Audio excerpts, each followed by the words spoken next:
Attention! The mind is either the highest paid employee or the saboteur that ruins every plan. This audiobook teaches a single brutal thesis. Success is not found, it is engineered inside the brain. Stop hoping for motivation. Stop rearranging the day. Learn hard rules, fierce habits, and repeatable rituals that rewire thought into results. This is a command manual for mental control. Listen, practice, repeat. Control the mind, and nothing outside can stop the outcome. Chapter 1. Take back the command center. This is simple and brutal. The mind runs on autopilot. Autopilot eats outcomes. You have a choice. You can let the mind run the show, or you can take back the command center. Autopilot is a set of routines: time, place, emotion, habit. Those 4 silently press buttons every day. A text at 10:02, a scroll at lunch, a worry before a meeting. Each one is a tiny decision. Each one shifts energy. Each one compounds. Small losses add up fast. 30 minutes of drift per day looks harmless. Do the math. 30 minutes times 30 days equals 900 minutes. That is, 900 divided by 60 equals 15 hours a month. 15 hours times 12 months equals 180 hours a year. 180 hours. That is not invisible. That is a full month of work. Autopilot eats outcomes. This chapter is about noticing the triggers. This chapter is about interrupting the pattern. This chapter is about simple, repeatable resets. Real-world truth. 2 sales reps, similar talent, similar leads, similar tools, different habits. Rep A answered every ping immediately. Rep A checked email first thing. Rep A let meetings expand. Rep A's day splintered. Commissions slid, deals slowed. 3 months of underperformance followed. Rep B blocked focus time. Rep B scheduled 2 90-minute deep work blocks daily. Rep B turned off notifications during those blocks. Rep B closed bigger deals. Numbers tell the story. In 1 quarter, Rep B regained lost ground and added 20% more in commissions than Rep A. Block the hour, win the month. Block the hour, win the month. The difference was not talent. It was structure. It was a refusal to feed autopilot. You don't need their permission. You don't need approval to set rules for your mind. You are allowed to design your day. That's the key. How the mind hijacks you. Cue, routine, reward. A cue triggers a routine. A routine produces a reward. This loop is lightning fast. It runs whether you want it to or not. Change the response, change the result. The single command reset. Learn it, use it, repeat it until it hurts. Step 1. Name the trigger. Say it out loud or silently. Phone buzz, anxiety, hungry. Naming takes power away from the habit. Step 2. Pause 3 breaths. Slow inhale, hold 1, slow exhale. 1, 2, 3. Pause. Reset. Breath is the interrupt. Step 3. Execute the pre-planned action. Open the file, write 1 sentence, make the call, walk to the water cooler and come back. Do 1 thing that moves the work forward. Notice, pause, act. Notice, pause, act. Notice, pause, act. Repeat that. Lock it in. Make it non-negotiable. Make blocks sacred. Guard them. Tell 1 trusted person. Put your phone in another room. Use a simple timer. 2 actions. Start the timer and start the work. No negotiation, no explanation. That is discipline. It's not about motivation, it's about discipline. Micro-commitments beat motivation every time. 5 minutes of focused work beats a day of waiting for feeling like it. 5 focused minutes often becomes 50. 5 focused minutes often becomes 50. You have a choice. Design simple rules, follow them, repeat them. Create a pre-game ritual for every block. Stand up, breathe, state the mission in one sentence.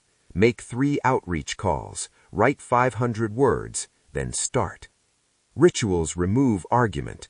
Rituals push autopilot to serve you instead of stealing from you. Audit nightly. Ask 3 questions. What pulled attention today? What did that cost? What is the one repair for tomorrow? Autopilot eats outcomes. A nightly audit starves autopilot. A ritual feeds action. The command center is not private. It is visible. It is programmable. Put a physical note where you will see it. Start now. Block the hour. Win the month. Make the note a guardrail. Make the note a rule. You will slip. Expect it. Plan for it. When slip happens, use the reset. Name it. Pause 3 breaths. Execute. Notice. Pause. Act. Failure is data, not identity. Use the data. Learn. Recalibrate. This chapter gave one truth. Choices compound. This chapter gave one tool. The reset. This chapter gave one command. Protect your blocks. You have a choice. That's the key. You took a step towards control. You took back a little ground. You can expand it. You can scale the method. You mastered a way to stop autopilot from stealing outcomes. Now, let's break down the voice that tries to take control next. Chapter 2. Silence the inner critic, not the warning signal. The mind speaks in 2 voices. One protects, one paralyzes. Learn the difference. Learn the rule. You have a choice. You can obey every whisper, or you can label it and move on. This chapter is simple and ruthless. Fear is a signal. Doubt is a habit. This is caution, not command. Say it every time the critic opens its mouth. This is caution, not command. This is not soft. This is necessary. Understand the types. Warning helps survival. Warning stops harm. Warning asks a question. Is the surface safe? Is the data correct? Answer the question, move. Critic that paralyzes lies. It predicts catastrophe. It makes small chances look impossible. It rewrites possibility into evidence of failure. It amplifies risk. It hides reward. That voice is not a friend. That voice is an autopilot pattern. The cue response model breaks the spell. Cue, routine, reward. A thought is a cue. The habitual response is the routine. The outcome is the reward. Change the routine. Change the result. Cue, routine, execute. Cue, routine, execute. Say it until it rings in the skull. Name the thought. Label the signal. Warning for useful data. Fear for paralyzing drama. Naming separates feeling from command. Name the thought, then decide. Step 1, hear the voice. Step 2, label it out loud. Warning or fear. Step 3, choose the action. If warning, gather facts. Run the checklist. If fear, do the smallest possible next thing. This is the operative trick. When fear arrives, counter it with action. Not big action, small action, immediate action. A single task, one step, one breath, one proof. Do the next thing. Train a 3-word counter sentence. Make it blunt. Make it exact. Do the next thing. Find one fact now. Make one call now. Say it loud. Say it soft. Repeat until the critic has no rhythm. Real-world example. A sprinter before races. Heart racing, muscle tight, thoughts loud. The athlete builds a pre-performance ritual. Cue the whistle. Routine, 4 breaths, feet set, eyes forward, single line spoken. Execute. Sprint. Anxiety turned into rhythm. Doubt narrowed to a checklist. Confidence rose, performance stabilized. The result? Critique dropped by half, focus doubled, times improved. Cue, routine, execute. Cue, routine, execute. That same model works in business. A presentation becomes manageable when the first move is fixed. The first move is always the smallest useful action. Open the file. Say the first sentence. Send one email. Start the timer. Start. You don't need their permission. You do not need permission to rewire thought. This is the key. Permission is optional. Action is mandatory. Use physical anchors. A gesture, a posture, a phrase. Clench the fist. Breathe out. Speak the counter-sentence. The body will accept the command faster than the mind. Repeat the gesture until the body leads the thought. Design a two-tiered checklist. Tier 1, warning checklist. Is it safety-related? Is it legal? Is it real data? If yes, pause and gather. If no, move to Tier 2. Tier 2, fear action. What is one smallest step that proves capability? Execute it now. Practice drills. Daily, twice daily. When idle, when stressed, when angry. Call the thought, label it, use the 3-word sentence, move. Repetitive mantras shape reality. This is caution, not command. Do it every time. This is caution, not command. Do it until the critic loses power. Record failures as data. List the time, list the label, list the action taken. This turns stories into evidence. Proof builds courage. Courage rewires habits. It's not about courage. It's about discipline. It's not about bravery. It's about repetition.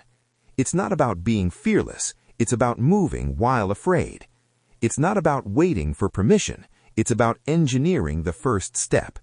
You have a choice. That's the key. When the critic says can't, answer with do the next thing. When the critic says what if, answer with check one fact. When the critic shrieks doom, act in a way that produces data. Small data beats endless speculation. Tools to use now. Write the 3-word sentence on a sticky note. Place it on the mirror. Place it on the laptop. Set a micro goal for the day. Make that the only proof required. When fear arrives, execute the micro goal immediately. No debate, no justification. Build a ritual for pressure moments. Breath count, posture, phrase, action. Repeat the ritual until it is motion, not thought. Motion trumps rumination. Expect relapse. Plan for it. When the critic wins, use the ledger. Write the fact, write the tiny step for tomorrow, then sleep. Return to the next day, repeat. Repetition is the weapon. Labels are the shield. Action is the sword. Use them together. This chapter taught 3 things. 1. Distinguish warning from fear. Label the voice, warning or fear. 2. Use a cue-response ritual. Cue, routine, execute. 3. Blast the critic with a 3-word command. Do the next thing. You do not need permission to start. You do not need to be ready. You do not need certainty. You need structure. You need discipline. You have a choice. This is caution, not command. Do the next thing. You tamed one voice. You took back some authority. You turned doubt into a data problem. Now, lock that attention. Chapter 3. Turn attention into the most valuable currency. Attention is the raw material of every result. Where attention goes, life follows. Say it, mean it, live it. You have a choice. You can give attention away, or you can invest it. This chapter is about the market that lives inside the skull. It is called the attention market. Notifications bid, novelty auctions, gossip trades in distraction. Every ping is a bidder. Every scroll is a sale. If attention is the currency, then the mind is an exchange. Where attention goes, life follows.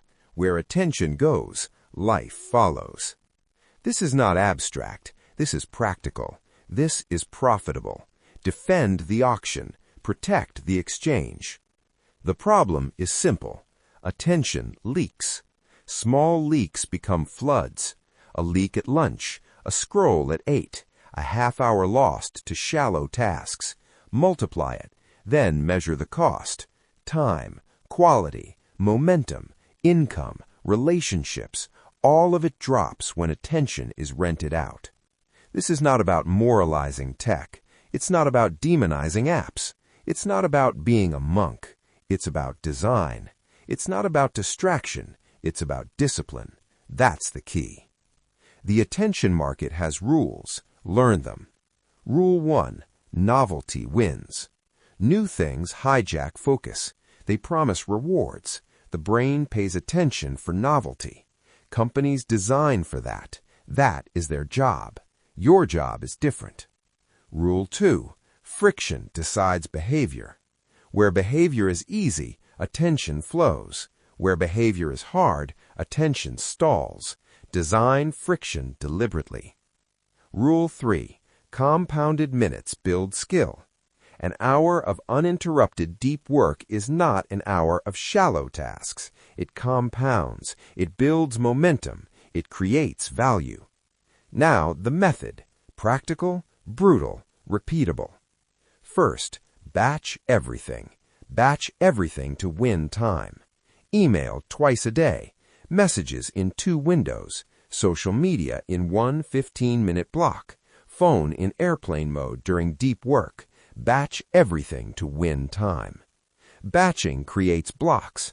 Blocks create depth. Depth creates results. This is the founder story. Real-world example.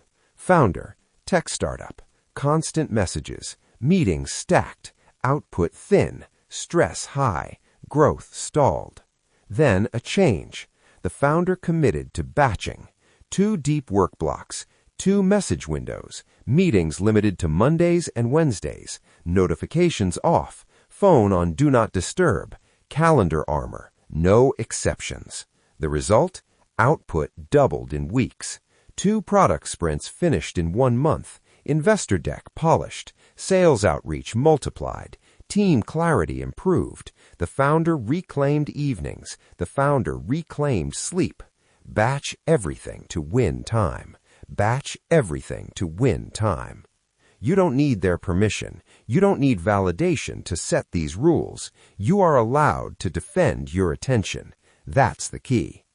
Second, create calendar armor. Block time for deep work. Name the block. Protect the block publicly. Put Do Not Book on the calendar. Tell one person. Make the block visible. Make it sacred. If it is easy to schedule over, it will be scheduled over. Third, kill the pings. Turn off non-essential notifications. Delete the apps that steal without return. Replace the habit with a proof action. When the phone buzzes, the proof action happens first. Open the document, write 1 sentence, then check. This trains priority. Fourth, use micro rules. No email in the first hour. No meeting on Friday afternoons. Start the day with the hardest task. End the day with a 10-minute attention audit. Micro rules become macro change. Now the reinforcement tactic. Nightly attention audit. Audit, cut, replace. Audit, cut, replace. Every evening ask 5 questions. Write them down. What were the 5 biggest attention leaks today? How many minutes were lost to each? Be honest. Which 2 leaks can be fixed tomorrow? What will the fix be? A block? A deletion? A timer? What one thing needs more space tomorrow? Do it nightly. The habit is simple. The result is cumulative. Audit, cut, replace. Audit, cut, replace. Make it visceral. Use a sheet. Use a note. Use a voice memo. Track the leaks like expenses. Attention is currency. Track where it goes. Repeat the phrases. Where attention goes, life follows. Where attention goes, life follows. Audit, cut, replace. Audit, cut, replace. Use physical environment to weaponize attention. Declutter the desktop. Keep only the documents needed for the block. Close tabs. Put the phone in another room. Clean surfaces reduce internal noise. Simple space, clear mind. Use social architecture. Tell colleagues about your blocks. Use a shared calendar. Tell friends that evenings are for family. Boundaries create predictable attention. Use tools as tools, not bosses. Timers, website blockers, focus apps. Use them with purpose. If the tool controls you, you are still losing. If the tool helps the plan, it is an amplifier. Measure outcomes, not busyness. Attention converted to action produces evidence. A completed task is a balance deposit. A finished sprint is a statement. Track output, track revenue, track progress, not time spent scrolling. This is training. Expect failure. Expect relapse. Track it. Learn from it. Fix 2 leaks tomorrow. Repeat. You have a choice. Spend attention on endless inputs or spend attention on decisive outputs. You have a choice. That's the key. Practical checklist for the week. Batch messages in 2 windows. Block 2 deep work sessions daily. Kill non-essential notifications. Do the nightly attention audit. List 5 leaks. Fix 2 tomorrow. Make 1 environment tweak. Move the phone. Close tabs. Clean desk. It is not glamorous. It is not inspirational. It is engineering. It is discipline. It's not about willpower. It's about design. Where attention goes, life follows. Where attention goes, life follows. You defended the exchange. You protected the currency. You reclaimed minutes and turned them into momentum. You built a market where your attention is the asset. You learned how to bid and when to sit out.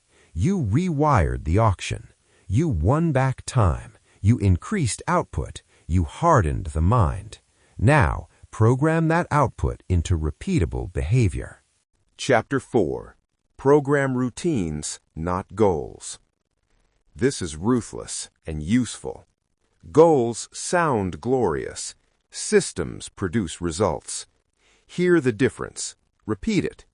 Habits outwork hope. You have a choice. You can chase trophies, or you can build the work that makes trophies inevitable. Goals are distant. Goals create anxiety. Goals live in the future. They ask for permission from a feeling that rarely arrives. Goals say, when this happens, then I'll be different. That is a weak plan. That is procrastination dressed as ambition. Systems are immediate. Systems are daily. Systems are non-negotiable behaviors. Systems are the plumbing of success.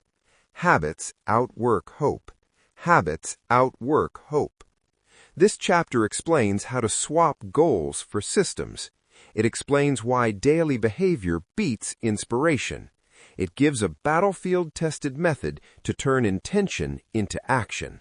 Write the habit, forget the trophy. Write the habit, forget the trophy. Understand the logic. A goal is a result. A system is the process that creates that result. If the system is broken, the goal is a fantasy. If the system works, the goal arrives as an output.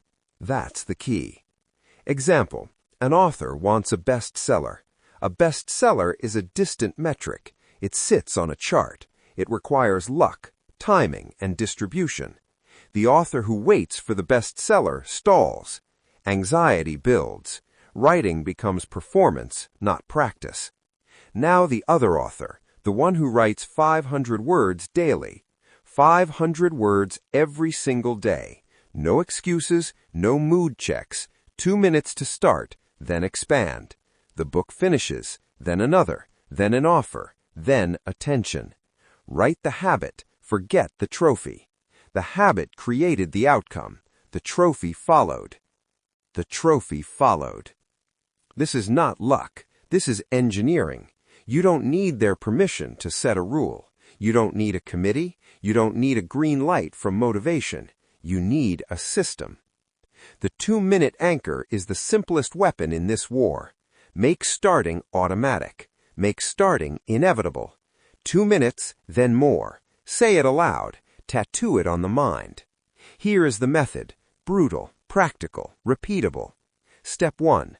Define one non-negotiable behavior per area: work, health, learning, relationships, money. Pick one action that moves the needle in each area. Keep it tiny. Keep it obvious. Example: work equals write 500 words.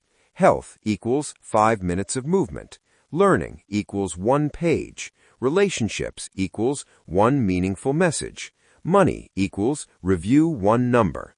Step 2. Anchor the start to 2 minutes. Begin each behavior with a 2-minute requirement, not an hour, 2 minutes. 2 minutes removes the mental barrier.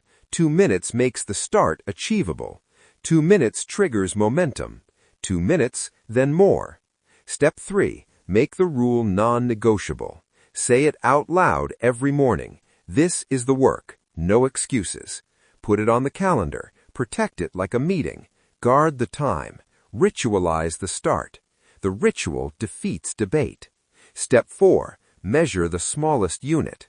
Count days, not progress reports. A streak is data. A streak beats willpower. Track 5 consecutive days, then 10. The pattern becomes identity. The pattern says, this is who I am. Act like the person to become the person. Act like the person to become the person. You will be tempted to chase the trophy again. You will be tempted to count future results as currency now. Do not. Do the work. Build the system. Repeat the action. Let outcomes follow. This is the chain. Small daily behavior, compound momentum, visible result, new opportunities. That's the math. That's the rule. That's the key. You have a choice. Build systems or chase goals. You have a choice. You will be judged by what you do, not what you hope for. You don't need their permission. You only need the discipline to start. You built a machine for progress. You turned intention into output. You made the first step inevitable. Now lock that machine into place. Keep the anchors tight. Keep the rituals sharp. You created structure. You created momentum. You will see results if the system persists. You installed pipelines for action. Next, learn how to use discomfort as a lever. Chapter 5. Harness boredom as a weapon. Boredom is the quiet muscle of discipline. It is the bunker where long-range willpower is forged. Most people run from it. Most people lose because of that flight. Longevity over leisure. Longevity over leisure. You have a choice. You can flee empty moments, or you can use them. This chapter is blunt. Boredom is not an enemy. Boredom is a factory. It manufactures patience. It manufactures ideas. It manufactures endurance. If the mind always seeks stimulation, it never learns to sit with tension. It never learns to solve hard problems. It never builds muscle. Longevity over leisure. Modern life is optimized for distraction. Phones, feeds, noise, and novelty compete for attention. They offer cheap rewards. They offer speed. They offer comfort. Comfort is not victory. Comfort is permission to stall. It's not about comfort. It's about discipline. That's the key. The brain that cannot tolerate small gaps of discomfort will fracture under large demands. Discomfort grows. Demands arrive. The untrained mind collapses into avoidance. Training the mind to tolerate boredom is training it to outlast obstacles. You have a choice. Real-world proof. A CEO, not a guru, not an idol, a real CEO who runs a real business. This CEO scheduled deliberate boredom windows, 2 30-minute blocks, 3 times a week. No inputs, no calls, no music, no notes. The office door closed, the phone off. The rule, no input, only output. No input, only output. At first, it felt empty. It felt wrong. The CEO felt guilty. It was supposed to be busy. Meetings were the badge of importance. But the CEO held the window. Sit, think, solve. Sit, think, solve. The result was immediate and real. Problems that had been circling for months found answers in an empty room. Product simplifications revealed themselves. A new pricing idea emerged. 2 problems were solved in one session that had taken weeks in committee. Big ideas followed empty rooms. Sit, think, solve, repeat. This is not mystical, it is mechanical. Removing noise forces the brain to work on the problem in front of it. The brain cannot browse, it must produce. Distraction is an easy mode.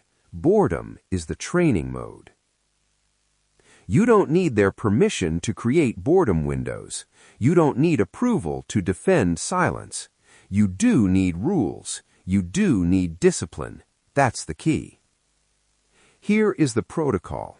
Follow it. Repeat it. Make it non-negotiable. Step 1. Scheduled timed isolation. 3 times per week, 15 to 30 minutes each. Put it on the calendar like a meeting. Title it Boredom Window. Block it publicly. Make it visible. Make it inviolable. Step 2. Remove inputs. Turn the phone off. Close email. Silence notifications. Close the door. Remove the laptop if the goal does not require it. No input, only output. No input, only output. Step 3. Assign a single output. Do not wander. Do not see what comes. Define the work. Solve one problem. Draft one idea. Map one challenge. If nothing manifests immediately, write the question down and sit. The question will sharpen. Step 4. Use a timer. Set 15 minutes. Start. Do not break. When the timer ends, breathe. When the timer ends, document one insight or one next step, then stop. This trains the muscle in small, repeatable cycles. Step 5. Report and iterate. After each window, write one line. What was the outcome? What did boredom reveal? What will be done next? This converts empty time into evidence. Evidence trains belief. Belief sustains practice.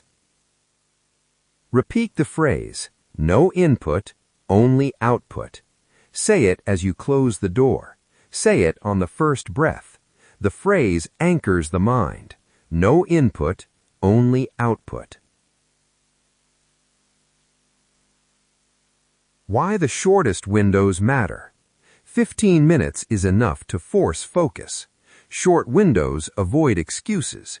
They are doable. They build confidence. They stack.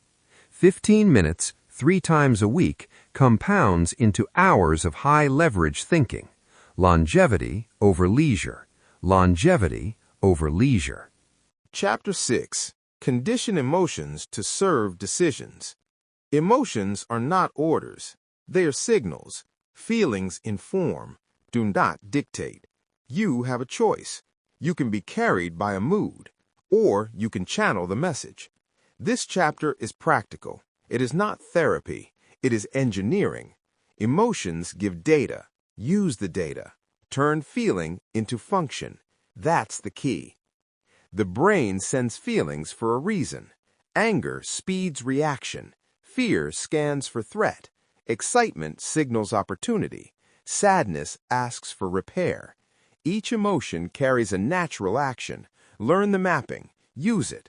Repeat. Feelings inform. Do not dictate. Most people react. They follow the rising heat or the trembling doubt. They replay the story. They wait to feel better. Waiting is a decision. Waiting is a stall. Waiting hands control to whatever mood is loudest. You have a choice. This is the method. Short, brutal, repeatable. Step 1. Label the sensation. Say the name. Anger, fear, frustration. Naming shrinks the fog. Naming changes the brain. It separates the event from the command. Name it out loud or silently. The simple act of naming is the first strike against runaway feeling. Step 2. Assign the action. Create an emotion-to-action script. Map each common emotion to one exact physical step. Not a plan, not a theory. One action. The first move must be immediate and visible. Examples of mappings. Anger, sprint the next 5 minutes of work. Use speed to convert heat into momentum. Fear, checklist the fear. Make an evidence list. Check facts. Take one small step from that list. Anxiety, breathe and write one sentence. Create a micro-proof. Sadness, call one person. Social glue is corrective. Excitement, publish one small deliverable. Ship something imperfect. Do the mapping now. Write it down. If an emotion comes, the script is ready. That eliminates debate. That eliminates bargaining with the mood. Step 3. Repeat the script. Name it, do it. Say the phrase as you act. Name it, do it. Name it, do it. Repeat until it becomes reflex.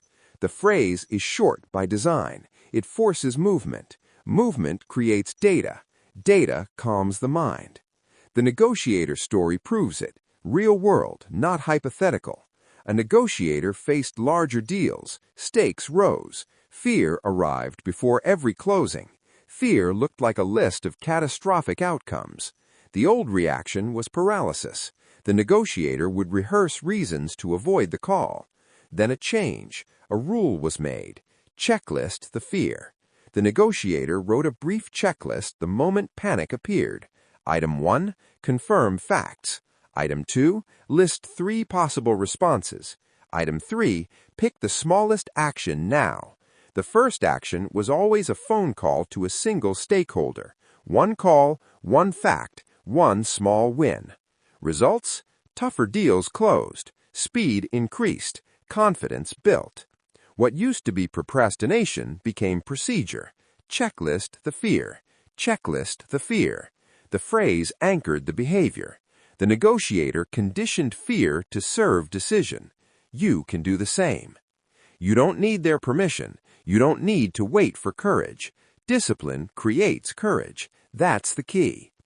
Design the scripts to be physical. The first step must be something the body can do immediately. Speak, stand, open a file, close a tab, push away the phone.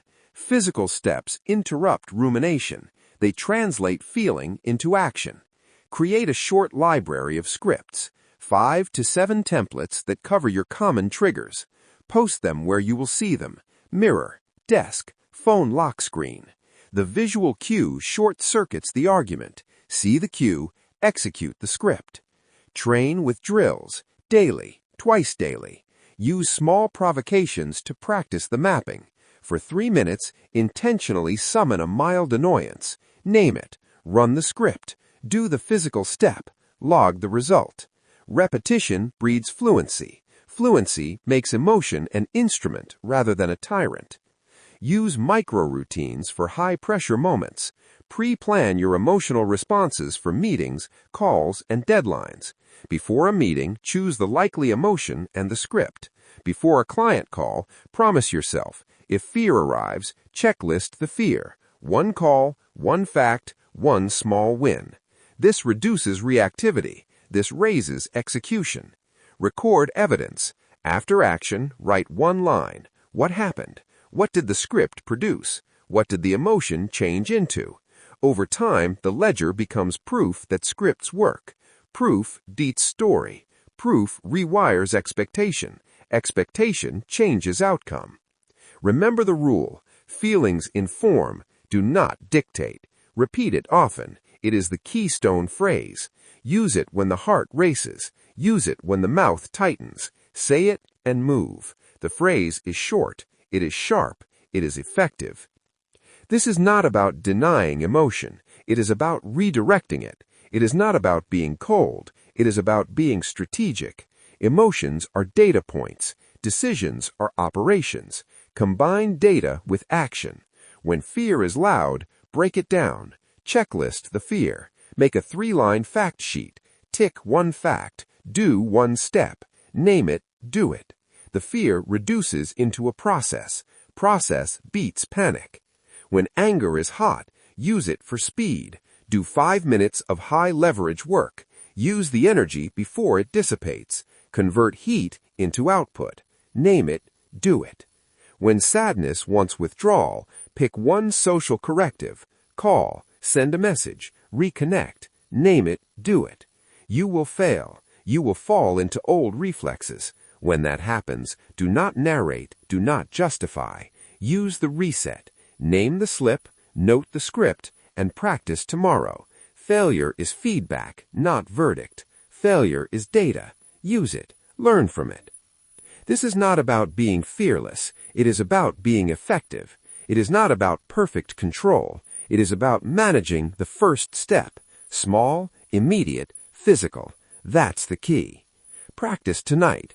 Pick 3 emotions you face most often. Create 1-line scripts for each. Post them. Practice one drill. Name it. Do it. Repeat it until the body leads the thought.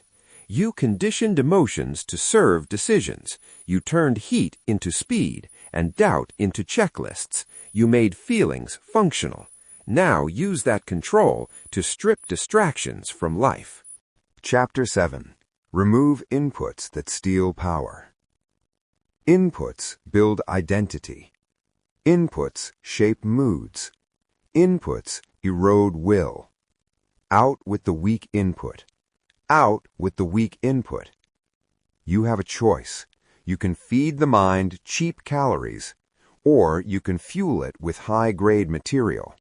Input is destiny. Input is destiny. This chapter is aggressive on purpose. Weak inputs steal time. Weak inputs steal attention. They hollow confidence. They lower standards. They shift identity toward passive consumption. That is not accidental. It is engineered. You have a choice. Start with the audit. List everything that enters the mind this week. Include feeds, shows, newsletters, group chats, podcasts, books half read, people who gossip, group chats that drain, and the recurring events that produce low-value output. Write them. Be ruthless. Honesty is required. Step 1. Score each input. Fast score, 1 to 5. 1 equals toxic. 5 equals critical or elevating. Ask one question for each. Does this add skill? Does this solve a problem? Does it move work forward? If no, score it low. If yes, score it high. Be brutal with the low scores. Step 2. Remove the top 2 drains immediately. Do not intellectualize. Do not negotiate. Click unsubscribe, unfollow, mute, delete, block, archive, remove the app. 2 energy drains gone within 10 minutes. Out with the weak input. Out with the weak input.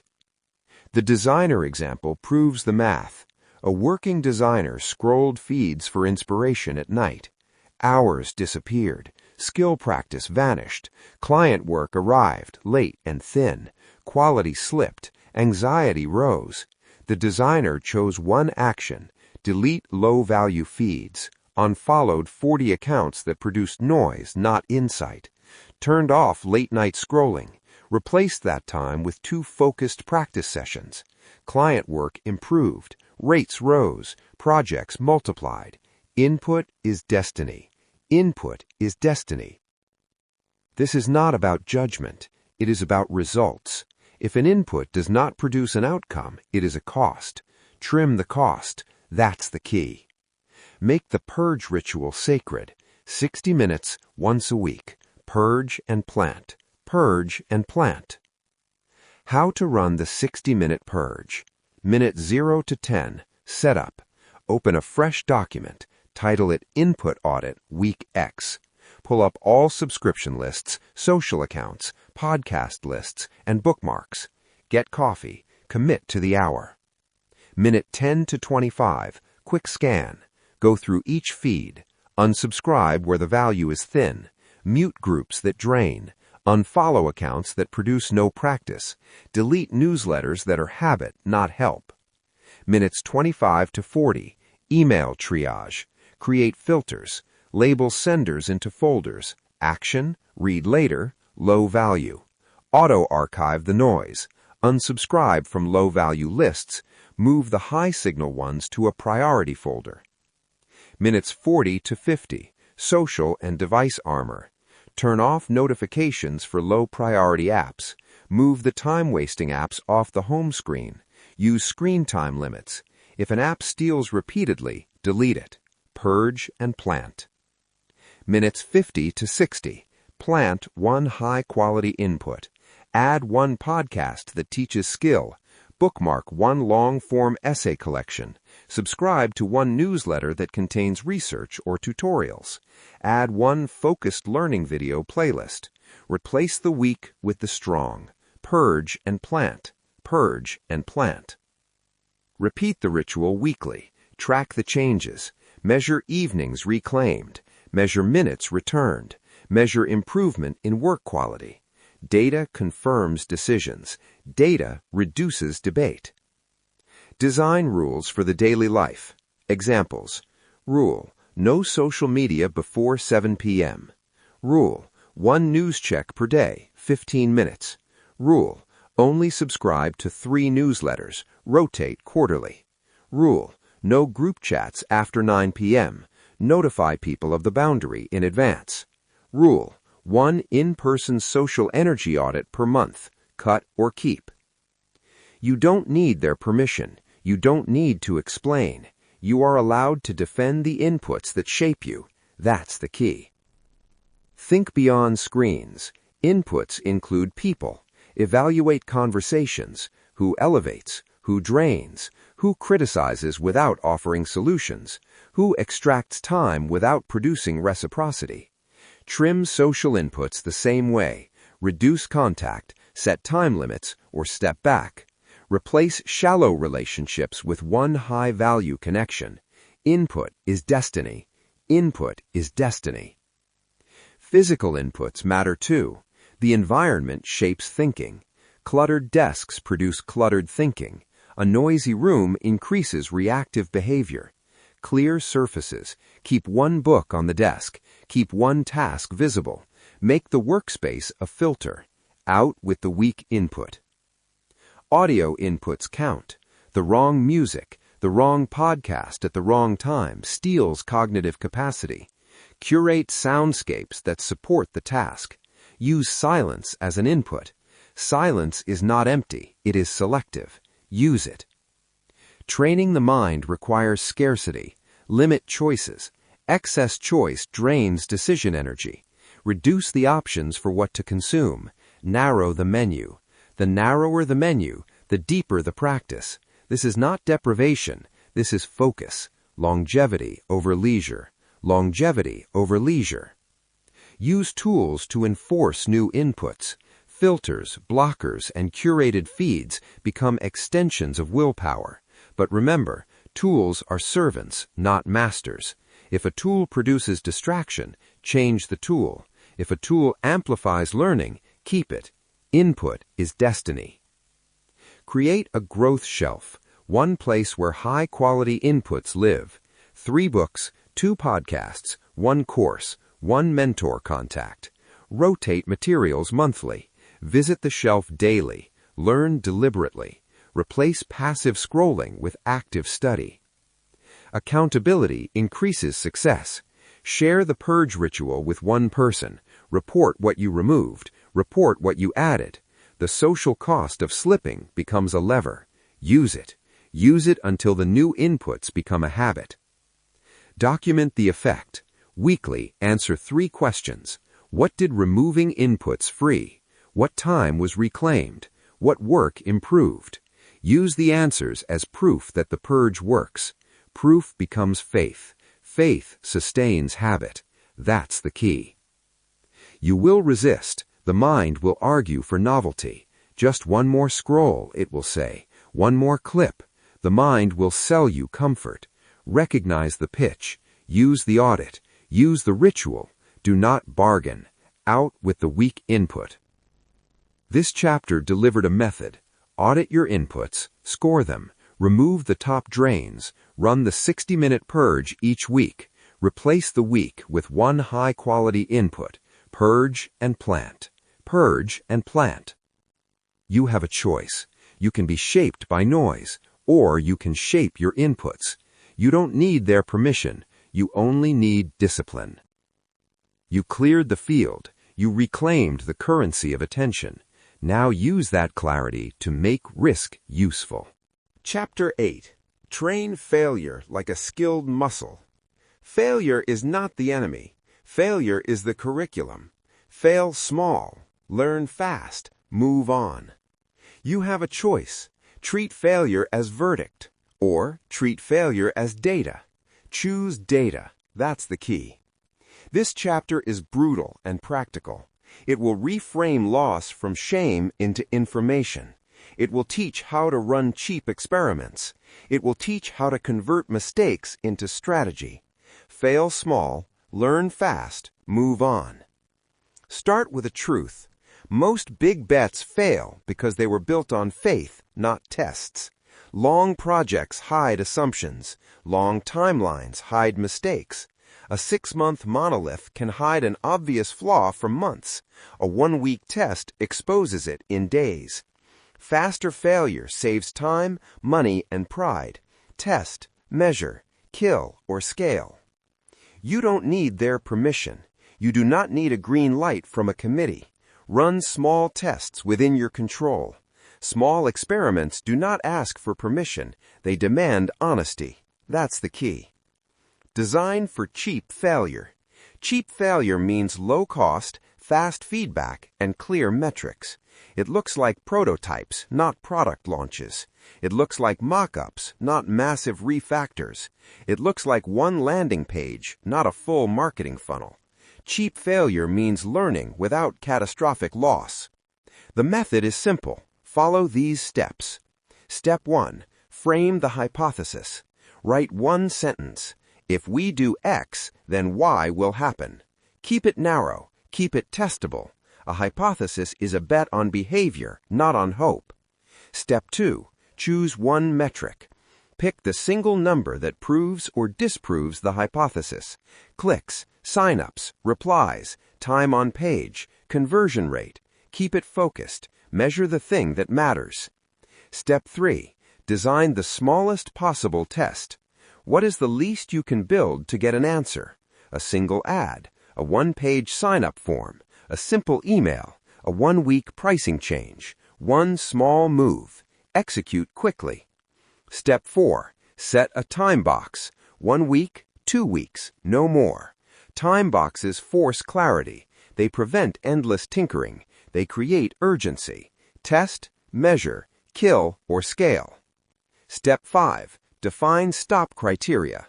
Set success and failure thresholds before you start. If conversion less than X, kill. If conversion greater than Y, scale. Pre-declared thresholds remove emotion from the choice. They prevent sunk cost rationalization. Step 6. Run the test and log everything.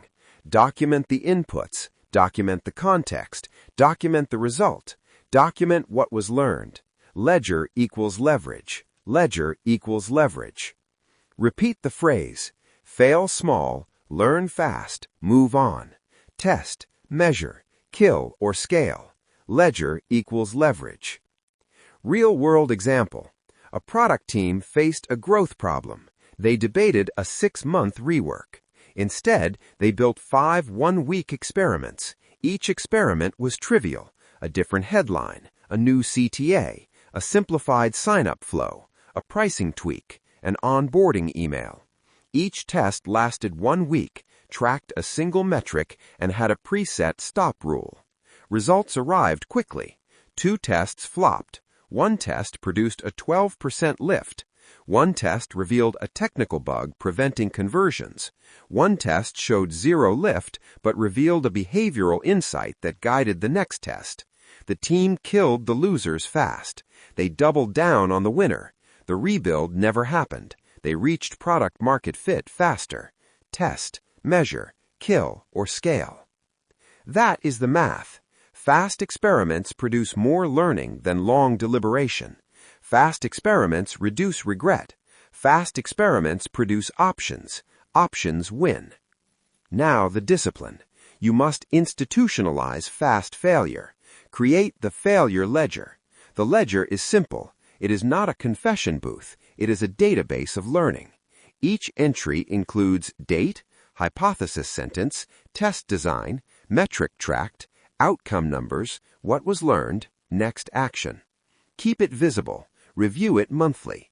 Ledger equals leverage. Ledger equals leverage. Why the ledger works?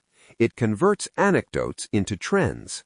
1 failed test is noise. 10 failed tests show a pattern. Patterns inform strategy. Patterns remove ego from decisions. Patterns accelerate growth. Use rituals around failure. At the end of each test, run a 15-minute review. Ask 3 questions.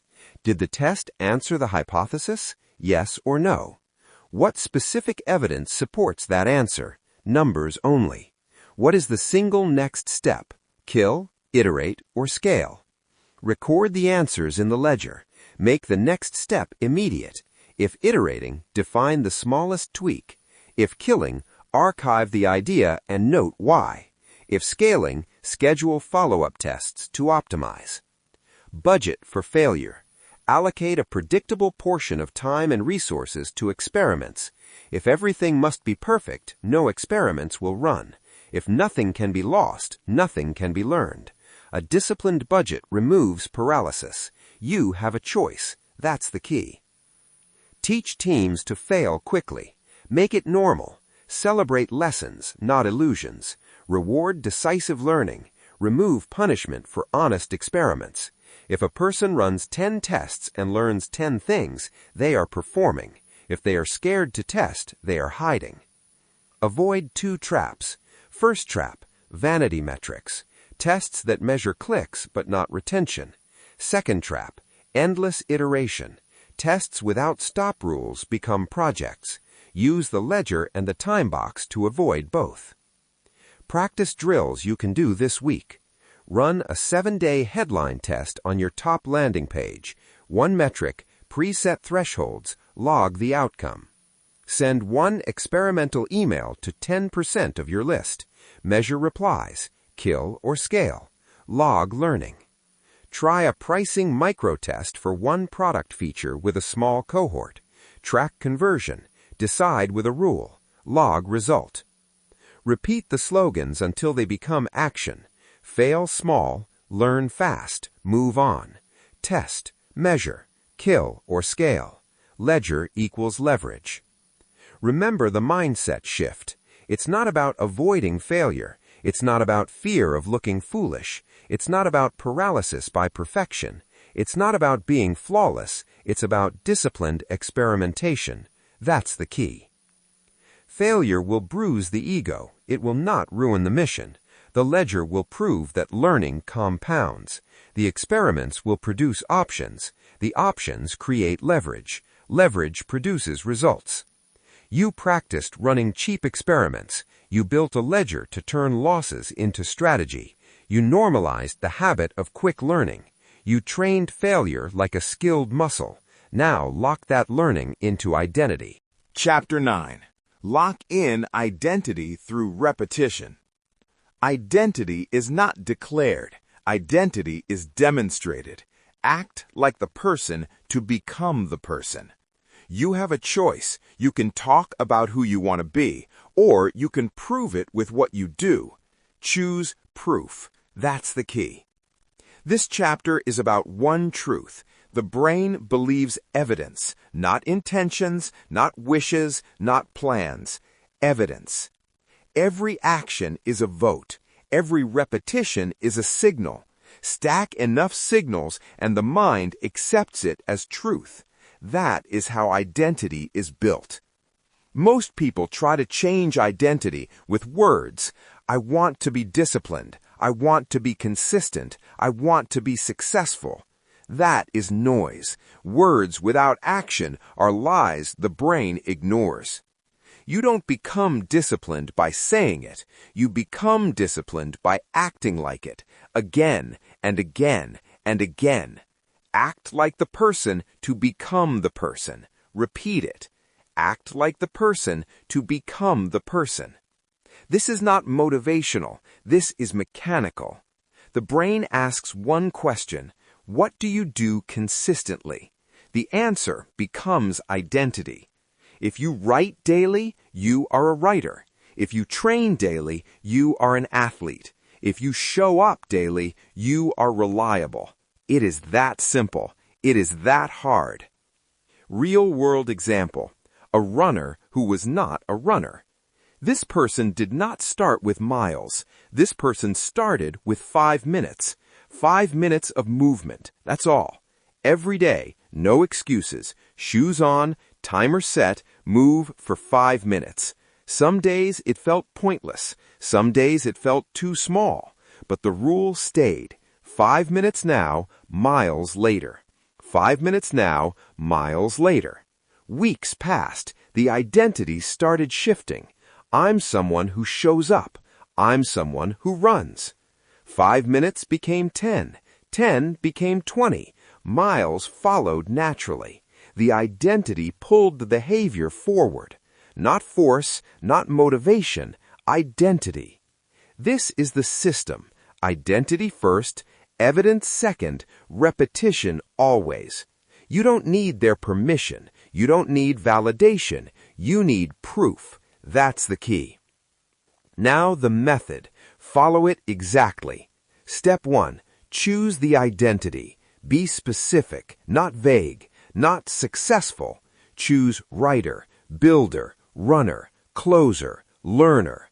One word, one role, one focus. Step 2. Create a one-line declaration. Short, commanding, present tense. I am a writer who writes daily. I am a runner who shows up. I am a closer who makes calls. This is not affirmation. This is instruction. Step 3. Immediately prove it. No delay, no waiting.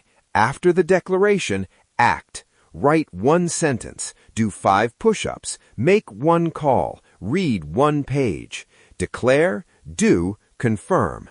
Declare, do, confirm. Step 4. Confirm the identity. After the action, say it again. I did the work. This is who I am. This locks the loop. Action, identity, action. Repeat the cycle daily. Do not skip. Do not negotiate. This is how identity forms, through repetition of proof. Use small actions. Small actions are easier to repeat. Small actions remove resistance. Small actions stack faster. It's not about intensity. It's about consistency. It's not about doing a lot. It's about doing it daily. Act like the person to become the person. Now understand this. Your current identity was built the same way, through repeated actions, good or bad. If you procrastinate daily, you become a procrastinator. If you quit often, you become someone who quits. If you follow through, you become reliable. You built it. You can rebuild it. You have a choice. Use tracking to reinforce identity. Mark each day you act. Create a visible streak. The streak becomes proof. The proof becomes belief. Miss a day? Do not panic. Do not collapse. Return immediately. One action, one proof, reset the streak. It's not about perfection. It's about recovery speed. Recovery speed defines discipline. Use environment as support. Place tools where action is easy. Keep the notebook open. Keep the shoes visible. Keep the phone ready for calls. Make action frictionless. Make identity visible. Speak the identity often, before action, during action, after action. Let it echo. Act like the person to become the person.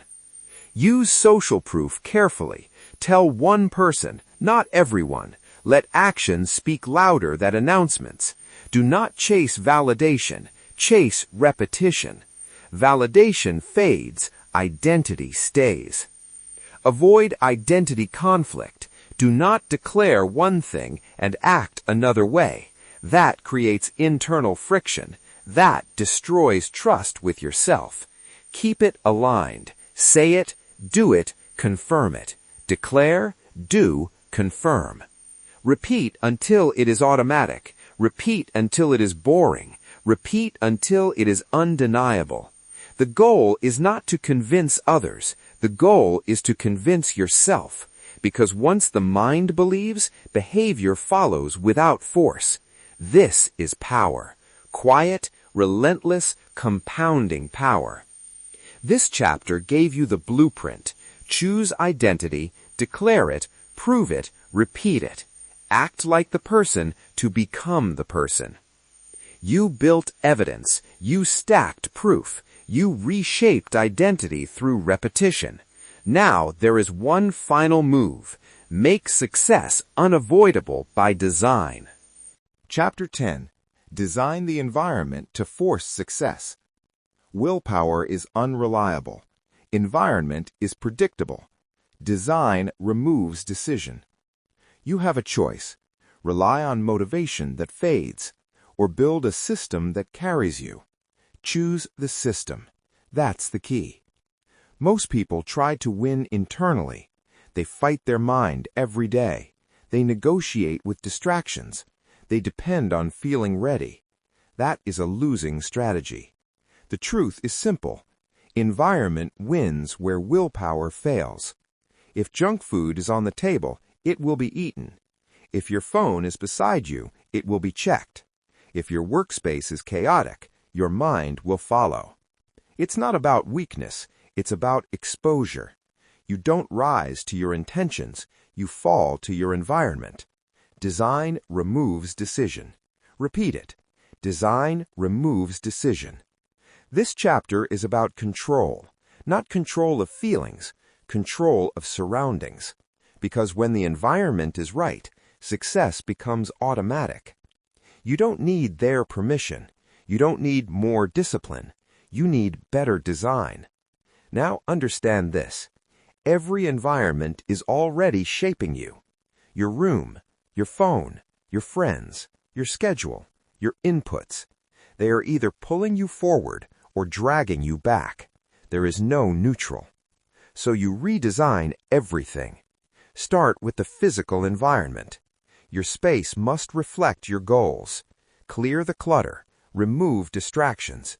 Create a dedicated zone for focused work. One table, one chair, one purpose.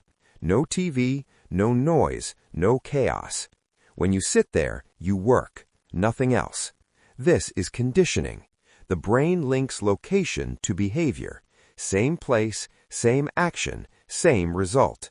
Design removes decision. Next, your digital environment. Your phone is the biggest thief of attention.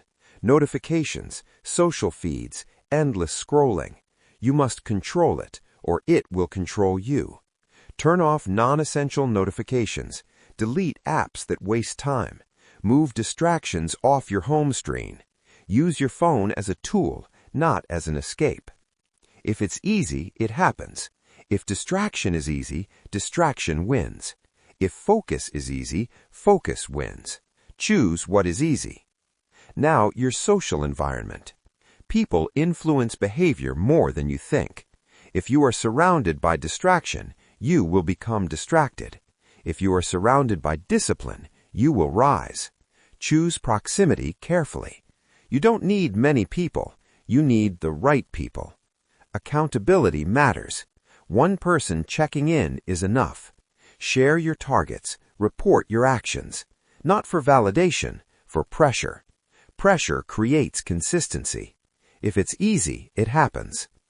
Now, your schedule. Unplanned time is wasted time. If you don't assign your hours, distractions will. Block your day. Set fixed times for deep work. Set fixed times for rest. Remove ambiguity. When it's time to work, you work. No thinking, no debating. Design removes decision. Now, your energy. Low energy kills discipline. Sleep matters. Food matters. Movement matters. You cannot perform at a high level with a drained system. Protect your energy like an asset, because energy fuels execution. No energy, no action. No action, no results. It's that simple. Now, your inputs. What you watch, what you read, what you listen to. They shape your thinking. Low-quality input creates low-quality output. Remove noise. Add value. Replace mindless content with intentional learning. Out with the weak input. Now, your rewards. Behavior repeats when rewarded. Create simple rewards for consistency. Finish a task, earn a break. Complete a streak, earn something meaningful. Reinforce the behavior you want. Make progress satisfying. If it feels good, it repeats. Now the system comes together. You will build a 7-day environment overhaul. 7 days, 7 categories, total reset. Follow this checklist. Day 1, workspace. Clean it, simplify it, define it. Day 2, phone. Remove distractions, disable noise. Day 3, people. Limit access, add accountability. Day 4, schedule. Block time, remove uncertainty. Day 5, energy. Fix sleep, improve fuel, move daily. Day 6, inputs. Cut junk, add value. Day 7, rewards. Attach pleasure to progress. 1 tweak, 1 win. Repeat it daily. 1 tweak, 1 win. Do not try to change everything at once. Change one thing each day. Small changes compound. Small changes stick. This is not about perfection. This is about direction. Design removes decision. Now, a real-world example. A student struggling with exams. No structure, no focus, constant distraction. Instead of trying harder, the student changed the environment. Created a fixed study zone, set alarms for study sessions, joined a peer accountability group. Phone was removed during study hours. Schedule was blocked daily. No extra willpower, no motivation spikes, just design. Results changed. Grades improved. Consistency increased. Stress reduced. If it's easy, it happens. That is the power of environment. Now, the discipline. You must maintain the system. Environment is not set once. It must be protected. Drift will happen. Distractions will return. You must adjust constantly. Audit weekly. What is working? What is slipping? Fix it immediately. 1 tweak, 1 win. Repeat the principles. Design removes decision. If it's easy, it happens. 1 tweak, 1 win. This is how you lock in success. Not through force, not through struggle, through design. Now you have reached the final layer. You took control of your mind. You silenced the critic. You directed attention. You built routines. You embraced boredom. You trained emotions. You removed weak inputs. You mastered failure. You locked identity. Now you designed the environment. Everything is aligned. Now there is no excuse. Now there is only execution. You have a choice. Stay the same or apply everything. Because knowledge without action is useless, and action without structure fails. But you now have both. That's the key. Every rule in this book points to one unavoidable truth. Control the mind, control the outcome. The path is not inspiration, it is interrogation. Interrogate daily habits, attention, inputs, and the tiny repeated choices that form identity. Stop negotiating with comfort. Start enforcing rules.